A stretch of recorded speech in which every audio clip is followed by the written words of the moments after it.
Le Pérou a un nouveau président, un président par intérim, c'est le chef du Parlement, Manuel Merino. Une investiture qui fait suite à la destitution du très populaire Martín Vizcarra à la tête du pays depuis près de 3 ans. L'ex-président fait actuellement l'objet d'enquêtes sur des allégations de corruption. Mais cette destitution, la rue la dénonce, des manifestations en soutien à Martín Vizcarra ont eu lieu à Lima et dans plusieurs grandes villes du pays. Pour beaucoup, c'est un coup d'État déguisé, orchestré par un Parlement corrompu. Annalina Ebert.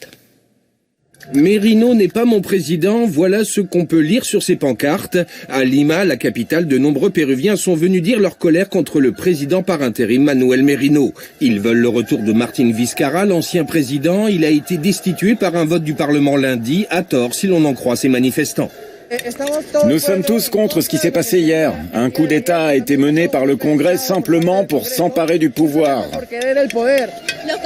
Les membres du Parlement se sont réunis pour accuser le président de manière honteuse. Martín Vizcarra est destitué pour incapacité morale à cause d'allégations de corruption lorsqu'il était gouverneur en 2014, ce qu'il réfute catégoriquement. Je répète au peuple péruvien que je pars la conscience tranquille et avec le sentiment du devoir accompli. Très apprécié des Péruviens, Martín Vizcarra l'est beaucoup moins de la classe politique. Sans étiquette partisane, il combattait farouchement la corruption, y compris dans les rangs des parlementaires. Ceux qui ont voté la destitution sont des gens qui sont eux-mêmes poursuivis par la justice dans plusieurs affaires.